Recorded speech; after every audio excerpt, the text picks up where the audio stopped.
العلم هو النور الهادي والمفتاح لكل الخير، من يرد الله به خيرا في الدين يفقهه فيدري. نفهم بالعلم القرآن، بالعلم يزيد الإيمان، وبه يمتاز الإنسان، وبفكر عال وبيان. تنزل بالعلم الرحمات، بالعلم تنال الجنات، وبه ترتفع الدرجات، وتضاعف فيه الحسنات. العلماء يخشون الله إذ عرفوا آيات الله. الحمد لله رب العالمين والعاقبة للمتقين، والصلاة والسلام على سيد الأنبياء والمرسلين سيدنا وحبيبنا وحبيب رب العالمين محمد وعلى آله وأصحابه ومن اهتدى بهديه إلى يوم الدين.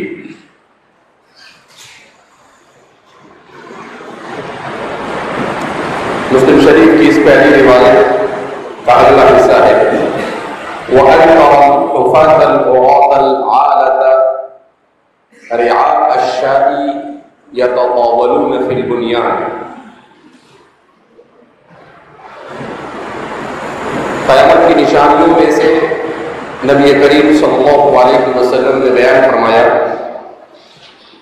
کہ تو دیکھے گا الحفاة ننگے پیر، العراة ننگے بدن، العالة فقیر اور محتاج اور تنگ دست، رعاء الشاء بکریوں کو چرانے والے، یتطاولون فی البنیان بڑی بڑی عمارتوں، لمبی لمبی عمارتوں کے بنانے میں تفاخر محسوس کریں گے اور ایک دوسرے سے آگے نکلنے کی کوشش کریں گے. احادیث مبارکہ میں نبی کریم صلی اللہ علیہ وسلم نے جن اشراط الساعہ اور امارات الساعہ قیامت کی نشانیوں کو بیان کیا وہ دو طرح کی ہیں. ایک تو وہ نشانیاں ہیں جنہیں معتاد نشانیاں کہا جاتا ہے، اور دوسری وہ نشانیاں ہیں جنہیں غیر معتاد کہا جاتا ہے، جن کا دوسرا نام ہے علامات الصغرا. معتاد جو ہے اسے علامات الصغرا کہتے ہیں اور غیر معتاد اسے علامات کبرا کہتے ہیں. اور دونوں میں فرق یہ کیا ہے؟ تو معتاد انہیں کہا جاتا ہے جو آہستہ آہستہ وجود میں آتی ہے معاشرے میں.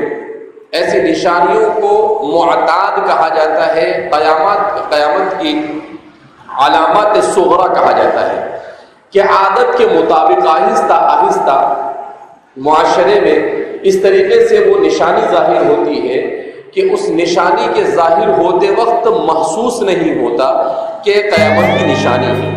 عام طور پر قیامت کی ایسی نشانیاں تو تقریباً ظاہر ہو چکی ہے.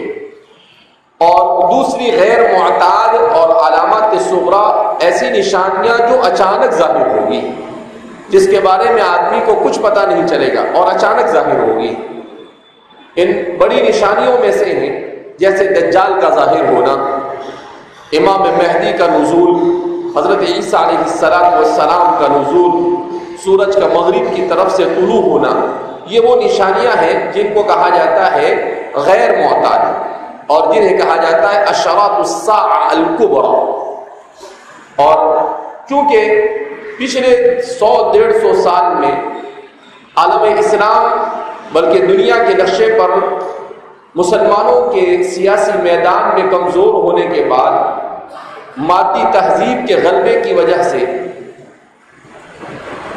بکثرت قیامت کی نشانیاں ظاہر ہو رہی ہیں. اس لیے بعض علماء نے اسے اپنے مطالعے کا موضوع بنایا، بحث و تحقیق کا موضوع بنایا. تو وہ قیامت کی نشانیوں کو 3 طرح سے تقسیم کرتے ہیں: صغرا، متوسطہ یا وسطی اور کبرا. کہ قیامت کی وہ نشانیاں جو صغرا چھوٹی نشانیاں، جیسے نبی کریم صلی اللہ علیہ وسلم کی وفات، وہاں سے شروع کرتے ہیں کہ یہ قیامت کی چھوٹی نشانیاں ہیں.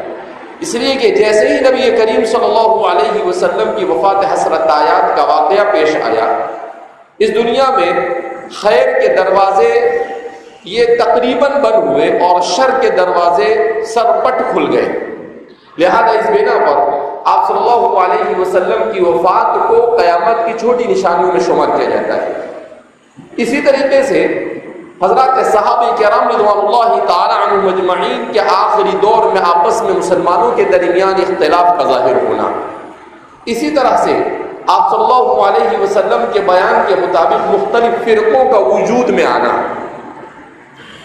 تو یہ جو قیامت کی نشانیاں ہیں انہیں صغرا کہا جاتا ہے، اور دوسری وہ نشانیاں جنہیں قیامت کی ایسی نشانیاں کہا جاتا ہے جسے متوسطہ کہا جاتا ہے۔ یہاں پر جن نشانیوں کی طرف اشارہ کیا گیا ہے عام طور پر یہ وہ نشانیاں ہیں جنہیں متوسطہ یا وسطیٰ کہا جا سکتا ہے، یعنی قیامت کی وہ نشانیاں جو نہ قیامت سے بہت دور واقع ہوئی اور نہ قیامت سے بہت قریب واقع ہوئی لیکن قریب واقع ہوئی، بہت قریب نہیں لیکن قریب بہرحال ہے، تو اسے قیامت کی وہ نشانیاں کہا جاتا ہے جو متوسطہ ہے، یا جس کو قیامت کی علامات اشراط الساعہ الوسطیٰ کہا جاتا ہے۔ تو فرماتے ہیں یتطاولون فی البنیان والی جو آپ صلی اللہ علیہ وسلم نے نشانی بیان کی ہے، اب چونکہ وہ ہمارے زمانے میں کیا ہو چکی ہے، ظاہر ہو چکی ہے، اس کا مطلب یہ ہے کہ کوئی یہ تو نہیں کہہ سکتا ہے کہ قیامت یہ 2-4 سال میں یا 5 یا 10 سال میں قائم ہوگی۔ ہمارے یہاں پر مختلف قسم کے طبقات ہیں، کچھ لوگوں کو امام مہدی کو بہت جلدی لانے کی محنت ہو رہی ہے، وہ یہ چاہ رہے ہیں کہ امام مہدی بہت جلدی آ جائے۔ کچھ لوگوں کو دجال کو جلدی لانے کی فکر ہے کہ دجال کیا ہو جائے، جلدی آ جائے، اور کچھ لوگوں کو ایک فکر ہے کہ حضرت عیسیٰ کا نزول جلدی ہو جائے، کچھ لوگوں کو یہ فکر ہے کہ ان میں سے کچھ ہوئے۔ ایک عجیب مخمصہ ہے، طرح طرح کے لوگ وجود میں آئے۔ تو اس سلسلے میں معتدل موقف یہ ہے کہ قیامت کی نشانیاں جو ہے وہ نبی کریم صلی اللہ علیہ وسلم نے اسے جیسی بیان کی ہے ہو بہو ویسی ہی ہوگی، اور آقا نامدار صلی اللہ علیہ وسلم نے اتنی تفصیل کے ساتھ قیامت کی نشانیوں کو بیان کیا ہے کہ اس کی مکمل تفصیل کو سننے کے بعد اور پڑھنے کے بعد آدمی کو مزید اپنا دماغ دوڑانے کی ضرورت ہی نہیں، مزید اپنا دماغ دوڑانے کی ضرورت ہے۔ یہ اس طرح کے چکر کب ہوتے ہیں؟ کوئی کہتا ہے 2024 میں مہدی آئے گی، ارے بھائی تجھے اور مجھے کیا معلوم۔ کوئی کہتا ہے کہ دجال آ چکا ہے، کسی نے امریکہ کو دجال بنایا، کسی نے رشیا کو دجال بنایا، کسی نے چائنا کو یاجوج ماجوج بنا دیا۔ تو وہ کہتے ہیں کہ بھئی یاجوج ماجوج کون ہے؟ تو بولے یہ چائنا والے یاجوج ماجوج۔ ایسے کیسے یاجوج ماجوج ہوں گے؟ حدیث پاک میں نبی کریم صلی اللہ علیہ وسلم نے ان کے بارے میں بیان کیا کہ جتنے انسان زمین پر ہے ان سے 99 گنا زیادہ ہوں گے۔ کتنے گنا زیادہ ہوں گے؟ یعنی اگر ایک اندازے کے مطابق 750-800 کروڑ انسان اس زمین کے اوپر اس وقت آباد ہے، تو 800 کروڑ کو 99 مرتبہ ضرب دو، 800 کروڑ کو کتنی مرتبہ ضرب دو، تو اتنے سارے وہ ہوں گے۔ اسی لیے تو حضور نے صاحب ارشاد فرمایا کہ وہ جب گزریں گے تو پانی ایسے پی جائیں گے کہ پیچھے والا جو ان کا لشکر آئے گا وہ سوچے گا کہ یہاں پر سمندر تھا ہی نہیں۔ تو یہ اسی وقت ممکن ہے جبکہ اتنی بڑی تعداد میں وہ ہو۔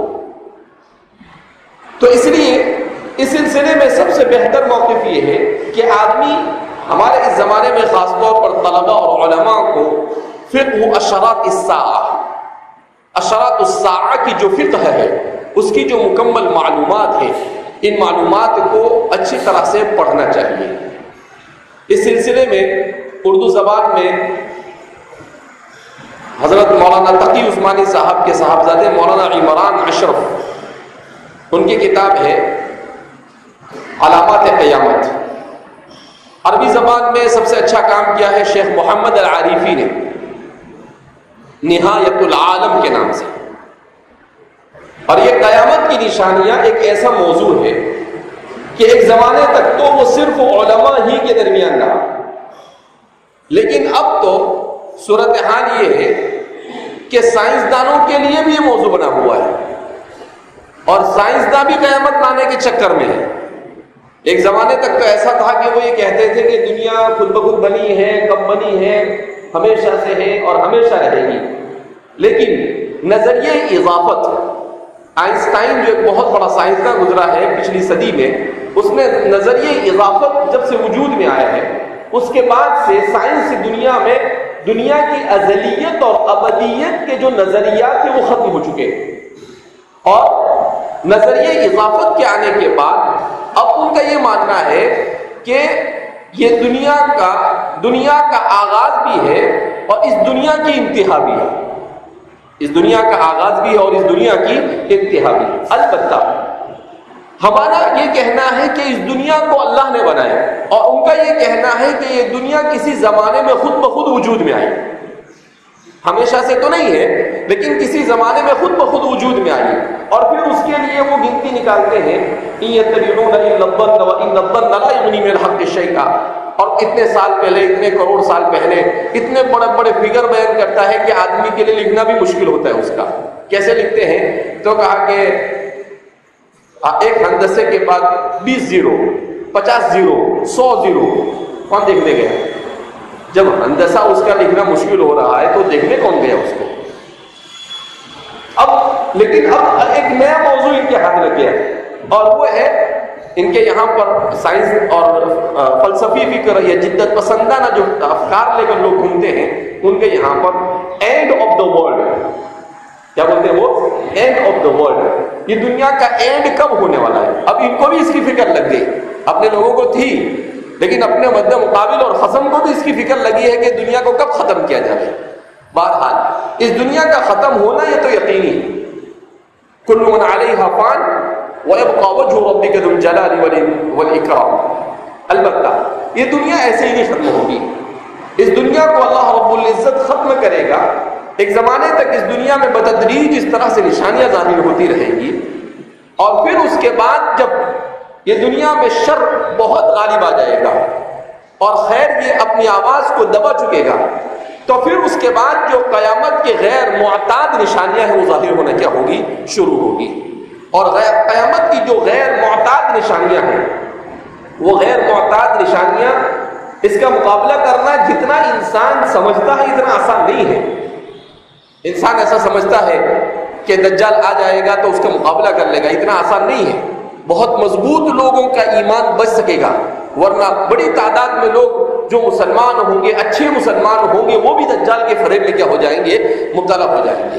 اسی لیے اللہ کے رسول صلی اللہ علیہ وسلم بھی دعا فرمایا کرتے تھے کہ دنیا میں کوئی فتنہ آئے اور اس فتنے کا میں مقابلہ نہ کر سکوں اس سے پہلے تو مجھے دنیا سے اٹھا لے، غیر مفتون طریقے سے۔ اس لیے آدمی کو بعض مرتبہ کہتے ہیں کہ مہدی آ جاوے تو مہدی کے ساتھ لڑیں گے، اتنا آسان نہیں ہے۔ امام مہدی کا جو ظہور ہوگا، جو ان کی نشانیاں بیان کی گئی ہے، تو سب سے پہلے اس کی مخالفت غیر نہیں اپنے ہی کریں گے۔ سب سے پہلے ان کی مخالفت کون کریں گے؟ اپنے ہی کریں گے۔ حضرت تھانوی وغیرہ تو فرمایا کرتے تھے کہ یہ سر سید اور ان کا جو طبقہ ہے، مہدی کی سب سے پہلی مخالفت یہی جدت پسند لوگ کریں گے۔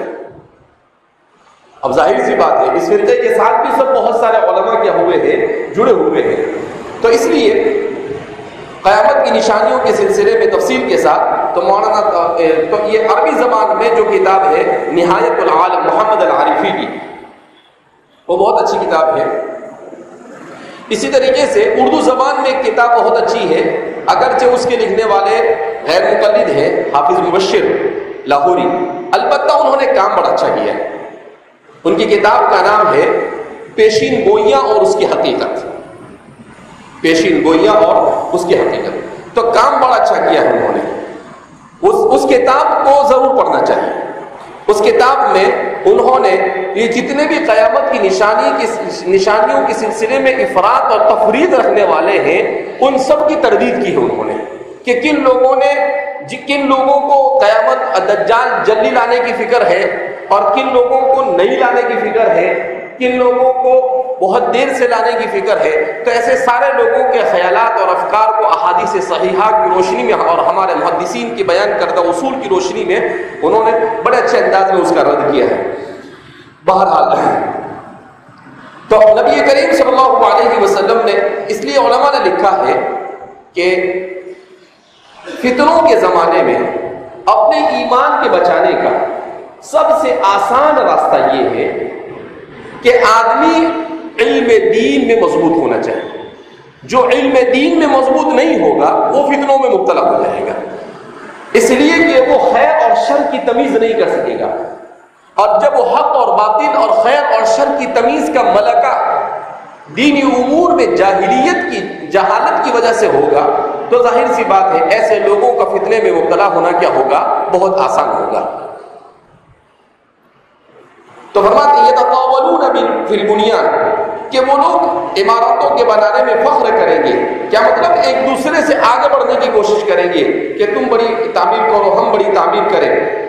اور جیسا کہ ہم جانتے ہیں پوری دنیا میں یہ چیز آج رائج ہے کہ پوری دنیا اسی چکر میں ہے کہ ہر آدمی بڑی سے بڑی عمارت بنانے کی فکر کر رہا ہے، اور جیسا کہ میں نے کہا خاص طور پر دول الخلیج یعنی گلف کنٹریاں جو ہے وہاں پر ایسے لوگ کرسیوں پر بیٹھے ہوئے ہیں جو آج سے مشکل سے 50-100 سال پہلے جو صفات نبی کریم صلی اللہ علیہ وسلم نے بیان کیا، الحفاظ العراۃ العالۃ یتطاولون، یہ بالکل یہی صفات ان کے آباء و اجداد میں اب آج سے 2 نسل پہلے ہی ان میں پائی جاتی تھی، اور جو حضور نے صفت بیان کی تطاولون فی البنیان، یہ صفت ان لوگوں کے اندر میں پائی جا رہی ہے۔ اللہ رب العزت ان کے شر سے پوری امت مسلمہ کی حفاظت فرمائے۔ قال عمر بن الخطاب رضی اللہ عنہ، پھر آگے عمر بن الخطاب رضی اللہ تعالیٰ عنہ فرمایا ثم انطلق، پھر وہ آدمی چل دیا، انطلق ينطلق انطلاق کے معنی چل دیا، فلبثت مليا، پھر فرماتے ہیں کہ لبثت مليا، بہت دیر تک میں انتظار کرتا رہا، بہت دیر تک ٹھہرا رہا، لبث یلبث کے معنی ٹھہرنا، اور ملین ای وقتا طویلا، ملین کی تفسیر کی ہے ای وقتا طویلا۔ بعض روایتوں میں آتا ہے فلبثت ثلاثا، کہ 3 دن تک رکا رہا، اور ابو داؤد اور ترمذی کی روایت میں ہے انہ قال ذلك بعد 3،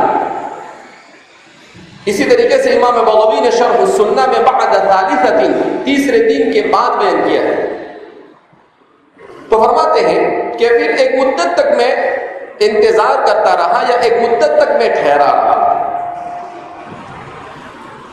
ثم قال لي، پھر نبی کریم صلی اللہ علیہ وسلم نے کہا یا عمر، اے عمر بن الخطاب، اتدری اتعلم من السائل، کہ یہ سوال کرنے والا کون ہے؟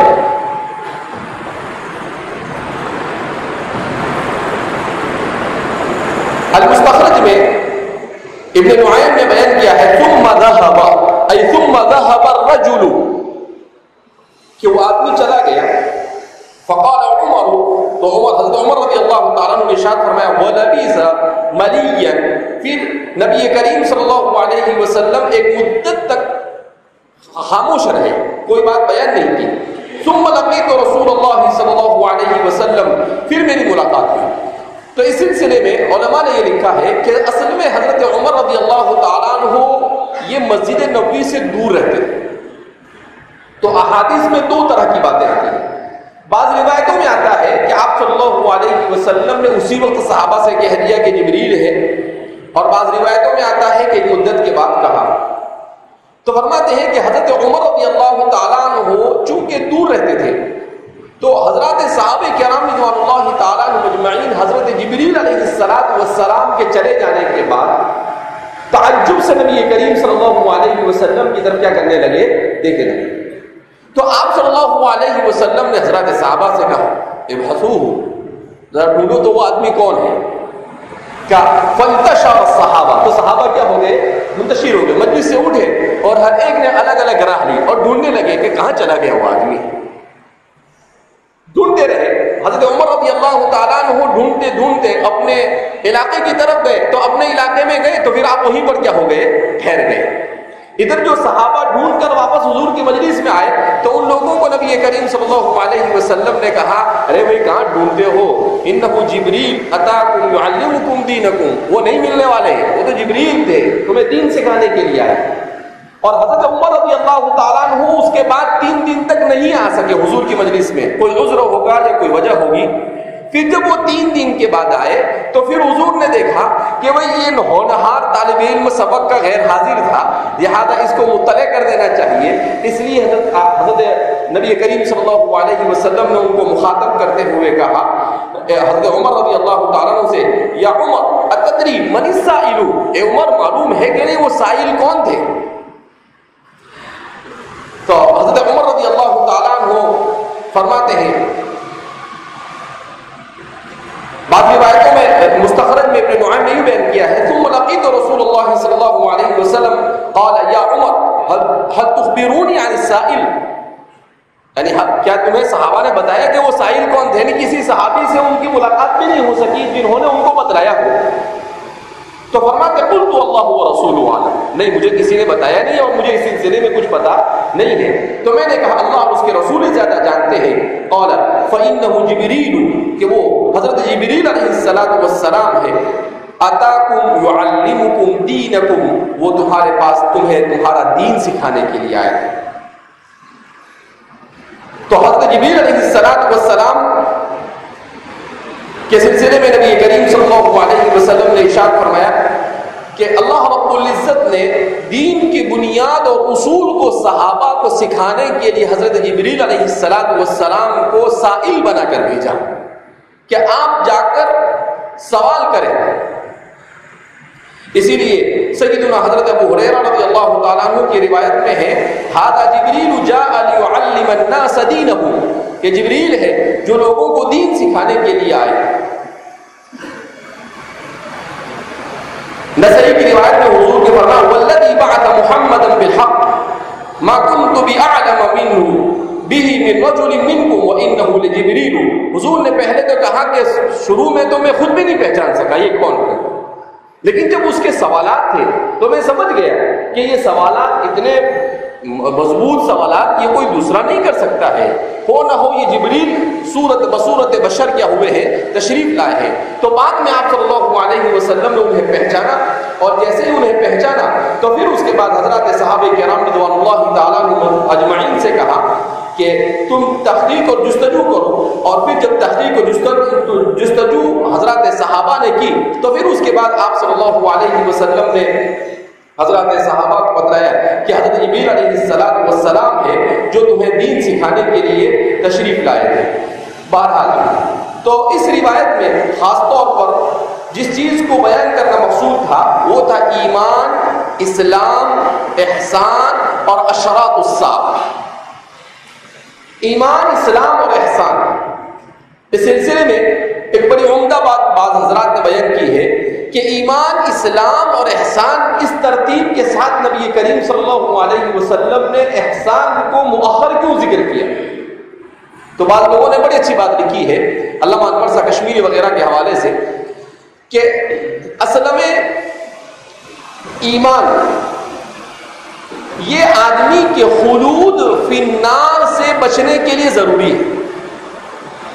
اگر ایمان ہوگا تو ہمیشہ ہمیشہ آدمی جہنم کے عذاب سے بچ جائے گا، اور ایمان نہیں ہوگا تو ہمیشہ ہمیشہ کے لیے جہنم میں پڑا رہے گا۔ اور اسلام یہ کامل نجات کے لیے کافی ہے، یعنی ایمان بھی ہوگا اور ایمان کے ساتھ اسلام یعنی اس کے تقاضوں پر عمل ہوگا تو اس صورت میں صرف جہنم سے نجات نہیں ملے گی بلکہ جنت بھی حاصل ہو جائے گی۔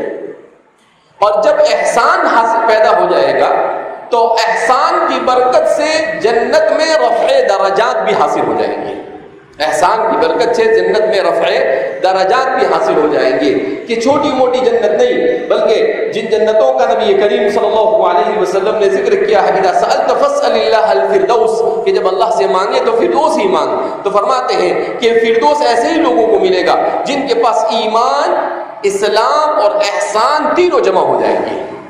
تو فرماتے ہیں کہ اگر ایمان اس میں خلوص نہ ہو، اخلاص نکل جائے، یعنی ایمان میں احسان نہ ہو، ایمان کے ساتھ اگر صفت احسان نہ ہو تو نفاق پیدا ہو جاتا ہے۔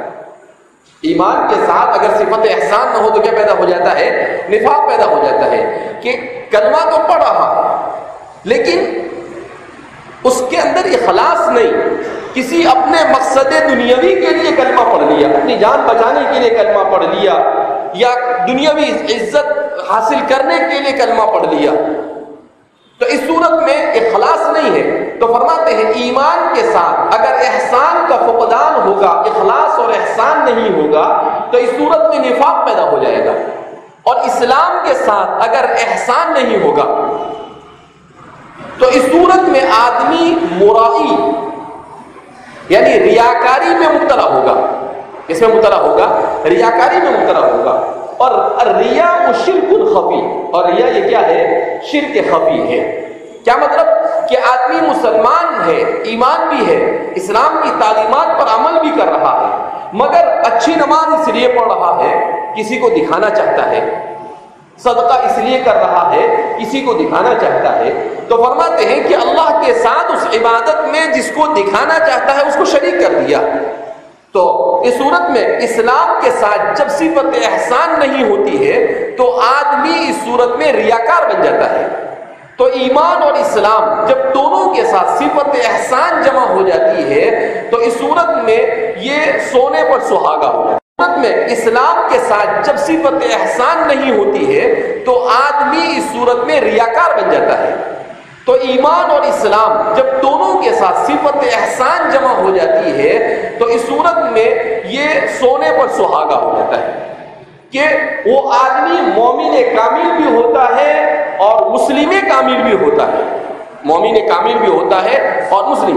اس کا فائدہ کیا ہوتا ہے؟ اس کا فائدہ اسے یہ ہوتا ہے کہ دنیا میں وہ فتنوں سے محفوظ ہوتا ہے اور آخرت میں عذاب الہی سے محفوظ ہو جاتا ہے۔ اسی لیے قرآن کریم میں اللہ رب العزت نے کیا ارشاد فرمایا؟ فَلْيَحْذَرِ الَّذِينَ يُخَالِفُونَ عَنْ أَمْرِهِ أَن تُصِيبَهُمْ فِتْنَةٌ أَوْ يُصِيبَهُمْ عَذَابٌ أَلِيمٌ۔ قرآن کریم نے کتنی عجیب بات بیان کی، فَلْيَحْذَرِ الَّذِينَ يُخَالِفُونَ عَنْ أَمْرِهِ، جو رسول اللہ صلی اللہ علیہ وسلم کے امر کی مخالفت کرے، فَلْيَحْذَرْ، چاہیے کہ اس سے بچے۔ کس چیز سے بچے؟ کہ وہ اس بات سے مطلع کر دیا جا رہا ہے اسے ان تصیبہم فتنۃ، کہ وہ دنیا میں فتنوں میں مبتلا ہوں گے، وہ دنیا میں فتنوں میں کیا ہوں گے؟ مبتلا ہوں گے۔ جن کی زندگیوں میں سنت رسول نہیں ہوگا، جن کی زندگیوں میں دین کی تعلیمات پر عمل کرنے میں اخلاص نہیں ہوگا، وہ دنیا میں فتنے میں مبتلا ہوں گے، اور جب دنیا میں فتنے میں مبتلا ہوں گے تو آخرت کا نتیجہ کیا ہے؟ اور یصیبہم عذاب علیم، کہ آخرت میں وہ دردناک عذاب سے کیا ہوں گے؟ دوچار ہوں گے۔ تو اس لیے فرماتے ہیں کہ ان دونوں کے بعد احسان کو بیان کیا گیا تاکہ آدمی کامل طور پر اللہ رب العزت کے رضا کے لیے جب ایمان اور اسلام کی صفت سے متصف ہو جاوے تو اللہ رب العزت اسے دنیا میں بھی اسے سرخرو فرمائے اور آخرت میں بھی وہ کیا ہو؟ سرخرو ہو۔ اس لیے آپ صلی اللہ علیہ وسلم نے خاص طور پر اس روایت میں احسان کو مؤخراً ذکر کیا۔ بہرحال بعض حضرات نے یہ بھی بیان کیا کہ نبی کریم صلی اللہ علیہ وسلم کے ایمان اور اسلام کے بعد احسان کو ذکر کرنے کا مقصد یہ بھی ہے کہ اصل مقصود صرف ایمان اور اسلام نہیں، بلکہ اصل مقصود یہ ہے کہ ہر مومن مسلمان اپنے آپ کو صفت احسان سے متصف کرے۔ اگر اس نے صفت احسان سے اپنے آپ کو متصف کر دیا تو اس صورت میں نبی کریم صلی اللہ علیہ وسلم کی لائی ہوئی شریعت پر گویا کہ اس نے عمل کیا، اور اگر وہ اپنے آپ کو اس سے متصف نہ کر سکا تو اس صورت میں وہ آپ صلی اللہ علیہ وسلم کی لائی ہوئی شریعت سے گویا کہ منحرف ہوگا، اور اس کا فائدہ ہوگا مگر کچھ نہ کچھ عذاب علیم کے بعد فائدہ ہوگا۔ براہ راست اس کو آخرت کا فائدہ حاصل ہوگا نہیں.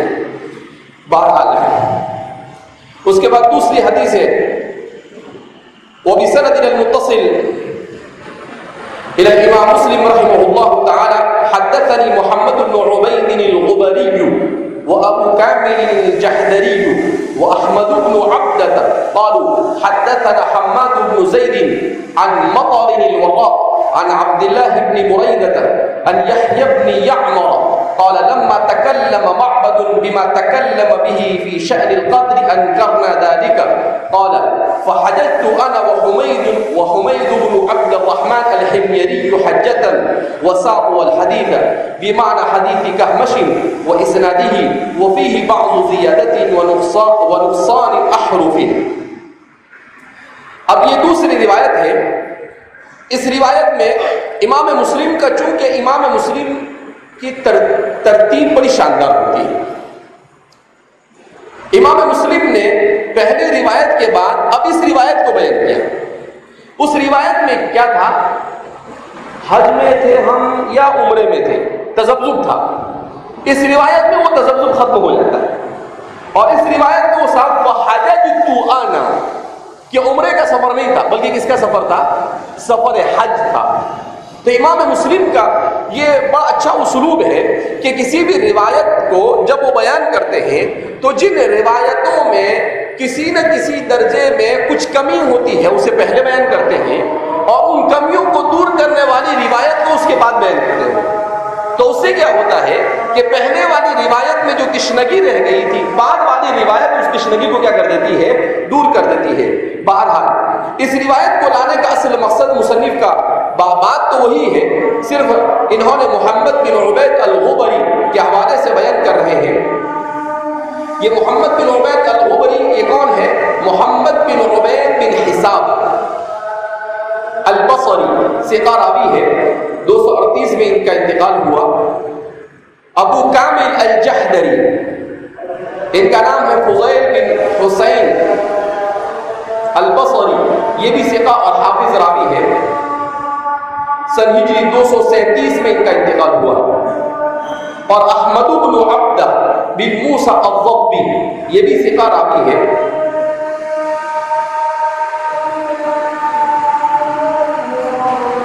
انہوں نے 245 میں ان کی وفات ہوئی.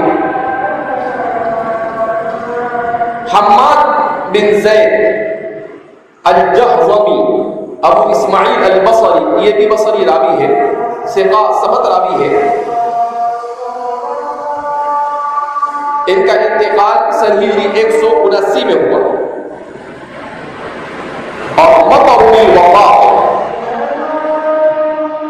ابو رجا الخراسانی السلمی حضرت علی رضی اللہ تعالیٰ عنہ کے آزاد کردہ غلام بیان کیے جاتے ہیں. حضرت انس بن مالک وغیرہ سے بھی روایتیں نقل کرتے ہیں. ثقہ راویوں میں ان کا شمار کیا جاتا ہے. تو فرماتے ہیں کہ وصاقوا الحدیث بمعنى حدیث کہمش کہ انہوں نے بھی کہمش کی حدیث کی طرح اس روایت کو بیان کیا.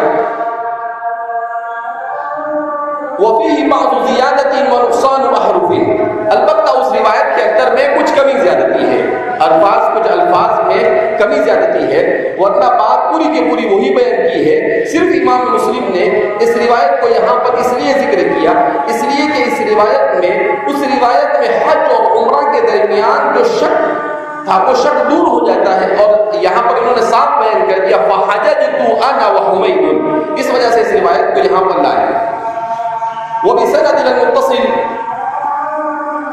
إلى الإمام مسلم رحمه الله تعالى قال حدثني محمد بن حاتم قال حدثنا يحيى بن سعيد القطان قال حدثنا عثمان بن غياث قال حدثنا عبد الله بن بريدة عن يحيى بن يعمر وحميد بن عبد الرحمن قال لقينا عبد الله بن عمر فذكرنا القدر وما يقولون فيه فاقتص الحديث كنحو حديثه عن عمر بن الخطاب رضي الله عنه عن النبي صلى الله عليه وسلم وفيه شيء من زيادة وقد نقص منه شيء. اس روایت کو بھی صرف اس لیے مصنف نے ذکر کیا ہے کہ اسی روایت کے مطابق یہ روایت بھی ہے اور الفاظ کی کمی زیادتی کے ساتھ اس روایت میں بھی وہی بات بیان کی گئی ہے جو پہلے والی کہمش والی روایت میں بیان کی گئی تھی. البتہ مصنف نے چونکہ سند عالی اور سند نازل دونوں طرح کی سندوں کو ذکر کرتے ہیں تو یہ سند مصنف نے جو بیان کی ہے یہ سند نازل ہے. عام طور پر مصنف 4 5 6 واسطوں سے پہنچ جاتے ہیں، اس میں 8 واسطوں سے وہ کیا ہوتے ہیں پہنچتے ہیں اگرچہ سند نازل ہے، مگر چونکہ اس میں کچھ تفصیلات بیان کی گئی تھی لہذا اس بنا پر اس کی طرف بھی آپ نے کیا کر دیا اشارہ کر دیا اور کہا کہ اس روایت میں بھی نبی کریم صلی اللہ علیہ وسلم کی بیان کردہ حضرت عبداللہ بن عمر کی بیان کردہ وہ تمام کے تمام تفصیلات موجود ہے. صرف تھوڑا سا اختلاف ہے کہ ذکرنا القدر وما یقولون فیہ فاقتص الحدیث، اور پھر اس کے بعد فرماتے ہیں کہ وہ حدیث کو ہو ویسے ہی بیان کر دیا گیا جیسا کہ اس سے پہلے والی روایت کو بیان کیا تھا. وہ بسند متصل الى الامام مسلم رحمہ اللہ تعالی قال حدثني حجاج بن الشاعر قال حدثنا يونس بن محمد قال حدثنا المعتمر عن ابيه عن يحيى بن يعمر عن ابن عمر. یہ دو طرح سے ہوتے ہیں، ایک یعمر ہوتے ہیں اور ایک یعمر ہوتے ہیں. یہ مستقل ایک علم ہے، اس سے پہلے بھی آپ کو میں نے اس کے بارے میں بتایا تھا کہ المؤتلف والمختلف، علم المؤتلف والمختلف، اس میں اسی طرح کے اسماء سے بحث کی جاتی ہے کہ المؤتلف فی الضبط والرسم والمختلف فی الاتقان والمختلف فی التلفظ، کہ جس میں تلفظ الگ ہوتا ہے لیکن وہ لکھا ایک جیسا جاتا ہے. تو یہ یعمر، یہ یہاں پر یعمر ہے، یعمر نہیں ہے. یحیی بن یعمر عن ابن عمر عن النبی صلی اللہ علیہ وسلم بنحو حدیثہم. اب سوال پیدا ہوتا ہے کہ مصنف اپنی کتاب میں جب اختصار کے در پر ہے تو پھر اس کے باوجود سند کے ساتھ صرف اتنی ساری حدیثوں کو کیوں بیان کرتے ہیں؟ تو مصنف اس لیے ان کی حدیثوں کی طرف اشارہ کر رہے ہیں کہ مصنف کے پیش نظر یہ ہے کہ دین کی جو بنیادی چیز ایمان ہے اور قدر وغیرہ ہے، اس کا جاننا تو بہرحال ہر مسلمان کے لیے تفصیل کے ساتھ ضروری ہے، اور جب تفصیل کے ساتھ ضروری ہے تو تفصیل پہلی روایت میں گزر چکی ہے، لیکن اسے یہ معلوم ہونا چاہیے کہ ان باتوں کو راویوں نے اپنے انداز میں کمی زیادتی کے ساتھ الگ الگ طور پر بیان کیا ہے. اب چونکہ طالب حدیث ہے تو طالب حدیث کے پیش نظر مختلف قسم کی جو حدیثیں اس کے سامنے ہونی چاہیے. کیوں کہ الفاظ کی کمی زیادتی سے حدیث سے مستفاد ہونے والے فوائد میں بھی کمی زیادتی ہوتی ہے. کبھی ابہام دور ہوتا ہے، کبھی ایجاز ہوتا ہے، اس کی تفصیل ہو جاتی ہے. اس وجہ سے ہمارے مصنفین اس طریقے سے اپنی کتابوں میں باتوں کو بیان کیا کرتے ہیں، مختلف سندوں سے اپنی حدیثوں کو بیان کرتے ہیں.